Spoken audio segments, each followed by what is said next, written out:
In a lobby polished so perfectly that it reflected every flaw the company tried to hide, a silent storm was already brewing. The morning rush flowed through the building like a mechanical river heels clicking phones, buzzing smiles that were polite but hollow. And right in the middle of that marble-bright world, something happened that cracked the facade. A deaf visitor stood at the reception counter, trying desperately to communicate. His hands moved with urgency, painting meanings in the air, but the receptionist only stared back with a thin smile stretched over irritation. "I'm sorry, sir. I can't understand what you're trying to say," she said in that tone privileged people use when minor inconvenience feels like an insult to their entitlement, that familiar weight of being dismissed. A silent defeat he had lived with far too many times. Across the lobby, carrying a tray of overpriced coffees that weren't even hers to drink, stood Jasmine Williams, 24 years old, intern, invisible, at least according to everyone around her. 3 months at Reynolds Corporation had taught her exactly how this place worked. Perfect suits, fake courtesy, and an unspoken rule: if you disrupt the machine, you are the problem. Not anger, not rebellion. Something simpler, and yet more dangerous in places built on ego. Humanity, before she even realized she was moving, Jasmine had crossed the lobby. She set down the coffee tray, lifted her hands, and signed with the smooth grace of someone who had lived a lifetime in the language. "Hello, sir. Can I help you?"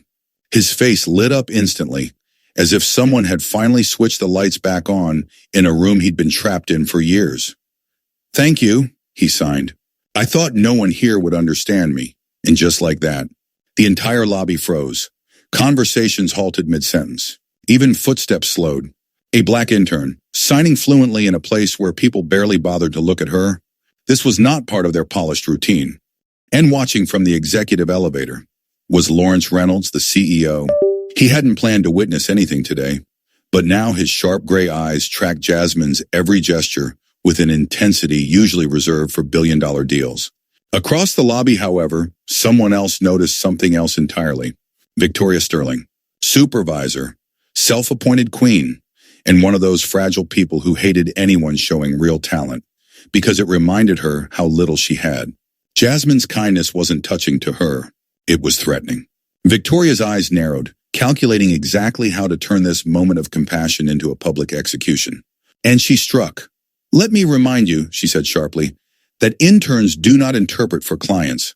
That's why certified staff exist, not unqualified children who want attention." The deaf visitor looked anxiously between them, understanding everything except the venom in Victoria's tone. Jasmine, trembling, interpreted his confusion anyway. Victoria leaned in, smiling like a snake preparing to strike. 3 months here and you already think you're indispensable? How ambitious. The word ambitious felt like an insult dripping with poison. Jasmine took a breath, the kind that held back years of being underestimated. "I was only trying to help. Oh, spare me," Victoria snapped. "You think a few hand gestures will impress anyone in this building? Your job is to bring coffee and stay out of the way." Some employees looked uncomfortable. Others watched, hungry for entertainment. The receptionist smirked, grateful someone else was now the target. And yet, Jasmine did not crumble.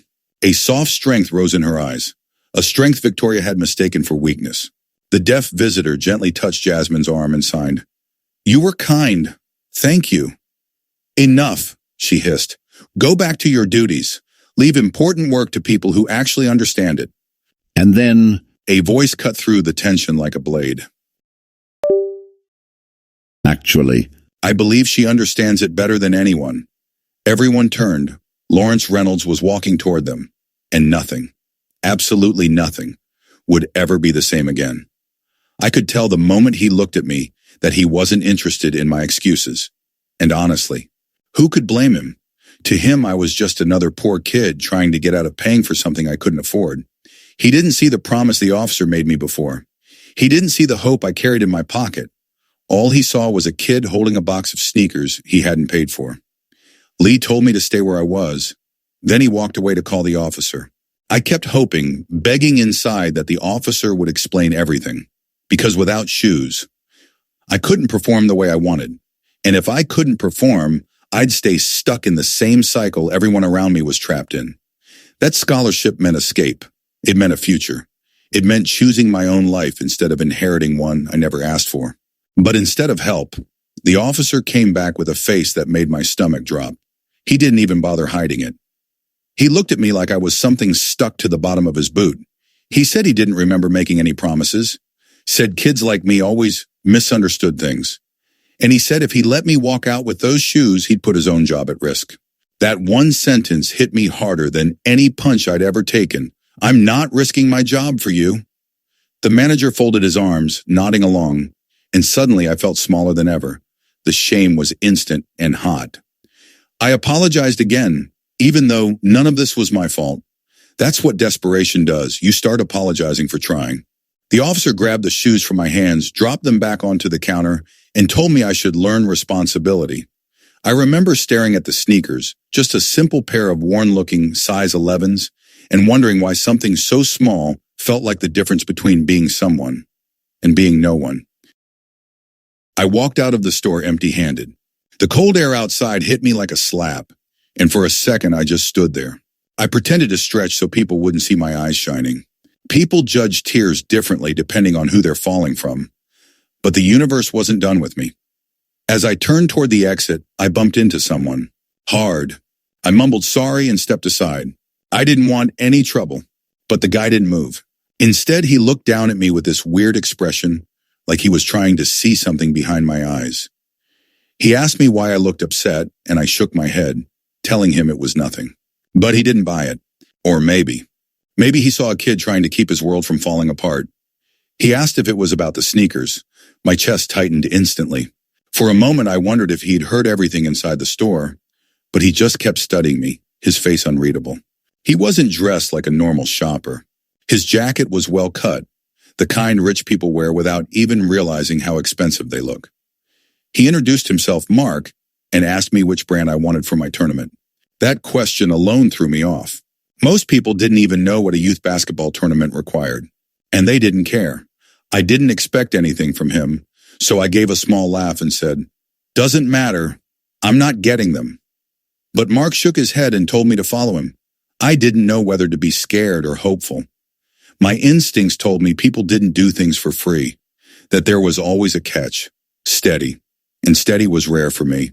He walked straight to the sneaker section, picked up the exact pair I had been holding earlier, and asked the employee for my size. I almost froze. No one had ever treated me like I mattered that quickly. I told him he didn't have to do that he didn't even know me, but he just smiled like he knew something I didn't. He handed me the shoes and said, "You never know who you're helping when you help someone." But then something even stranger happened. When the manager returned to the register and saw Mark with me, he straightened up immediately. His whole personality changed, like someone had flipped a switch. The same man who treated me like trash suddenly smiled like his job depended on it. Mark tapped the counter lightly and said the exact same sentence, word for word. "I'll pay for it when I get my salary." My heart dropped. I turned to him with panic rising inside me. Why would he repeat the same line? The officer stepped forward, clearly ready to start another argument. But Mark wasn't finished. Slowly, he pulled out his wallet, and the entire energy of the room changed. The officer and the manager froze. The employee whispered something under her breath. Mark placed a sleek black card on the counter. A card you don't see unless someone earns or inherits more money than your entire neighborhood combined. The manager tried to swallow but couldn't. The officer's eyes widened so fast it almost looked painful. "Salary?" Mark repeated calmly. "I own this place, all of it, every branch in the city." Silence. Heavy, thick, painful silence. The same man who accused me of lying had just lied to the owner of the store. Mark wasn't smiling anymore. He looked at the manager, then at the officer, then back at me. And suddenly I realized exactly why he made me repeat that entire situation. He hadn't been helping me silently.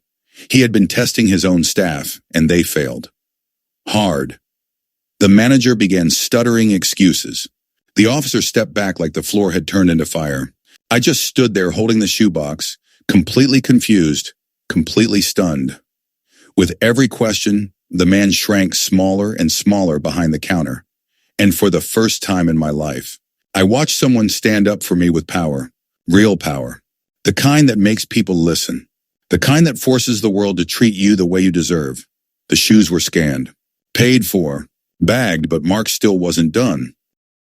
For the first time in a long time, I believed someone. I followed Mark toward the exit, the bag dangling from my hand, still warm from the cashier's grip. But something inside me felt different. Lighter, taller. For once, I wasn't hunched over or trying to take up less space. I walked like someone who knew they belonged. And that feeling alone felt priceless. Just as we reached the doors, I heard hurried footsteps behind us. The security officer who earlier had threatened me like I was a problem he needed to remove rushed after us. His voice cracked as he called out, asking if Mark wanted him to file a report or write something up or handle the situation properly. But Mark didn't turn around. He didn't slow, didn't even acknowledge him. He just said, loud enough for the officer and the manager to hear, "The only situation that needs handling is the way you treat people." That line hit harder than any lecture, because it wasn't just about me. It was about every kid who'd walked into a store and felt judged before they even touched a product. Every person who had been talked down to because someone assumed they weren't worth respect. Mark wasn't protecting me anymore. He was correcting them. The automatic doors opened and we stepped outside. The cold air brushed over my skin again, but this time it didn't sting. This time it woke me up. Made me realize how rare it was to have someone step in like that. Someone who didn't know you, didn't owe you anything, and still chose to see you. He leaned against the railing, hands in his pockets, looking out at the busy parking lot. For a moment, he didn't answer. I wondered if he was going to shrug it off, say something simple like, "Because I could," or "Because it was the right thing." But when he finally spoke, his voice was quieter, almost carrying a weight of its own. "When I was your age," and he said, "I couldn't afford shoes either." I blinked. "My father worked 3 jobs," he continued. "My mother cleaned offices at night. I wore the same pair of sneakers until the soles fell out. And whenever I tried to buy something a little nicer, people treated me exactly like they treated you today." I stared at him, shocked. I couldn't picture it. Someone like him, rich, respected, powerful, ever being on my level. But his eyes told the truth. They were the eyes of someone who remembered every insult, every time he was talked down to, every time he was made to feel small. "And the day someone finally helped me," he said, "my whole life changed. Not because they bought me something, but because they made me feel seen." He turned to me then, and I'll never forget the seriousness in his expression. "So today I did for you what someone once did for me." A lump formed in my throat. I wasn't used to kindness this heavy. Kindness that felt like a door opening instead of someone dropping a coin in your hand and walking away. He told me to use the shoes well. That talent without opportunity was like a fire without air bright for a moment, then gone. But talent with support? That could burn through anything. Before he left, he checked the time on his watch and said, "Your tournament. When is it?" "Next Saturday." He nodded. "Good. I'll be there." I almost choked. Him? At my tournament? I didn't know if I should panic or laugh, but he wasn't joking. Then he said something even crazier. "If you play with as much heart as you defended yourself in that store, you'll go far. And I want to see it." I went home that day, and the moment I entered my room, I placed the shoes on my bed like they were the most precious thing I owned. And in a way, they were. Not because of the brand or the price or how clean they looked, but because they represented a moment where some whistle blew and the game began. I played with a fire I didn't know I had. I wasn't just running, I was flying. I wasn't just shooting, I was claiming space in a world that had tried to push me out. Every point I scored felt like I was rewriting the version of me people tried to force on me. By halftime, the crowd was chanting my name. By the final minute, my team depended on me. And with 5 seconds left on the clock, tie game, ball in my hands, the world slowed. I dribbled past one defender, then another. The court seemed to stretch and narrow at the same time. My heart pounded like it was trying to escape my chest. I jumped, released, and the ball sailed through the air like it knew exactly where it belonged. The buzzer sounded. The net swished. The gym erupted. I had done it. It was when I looked toward the front row and saw Mark standing, clapping, not slowly, not politely, but proudly, like someone who believed they were watching the beginning of a story worth telling. After the game, he walked toward me, smiling in a way that made the whole difficult week finally make sense. "Remember this feeling," he told me, "because your life changes from moments like this. I didn't know what my future held after that day. I didn't know if I'd get the scholarship or make it big or find my path the way he did. But I knew one thing. Sometimes all it takes is one person who refuses to see you as small. One person who stands beside you when the world tries to doubt you. One person who remembers what it's like to be you. And because of him, I wasn't just a kid with worn-out shoes anymore. I was someone walking towards something bigger. Someone who finally believed that I deserved it.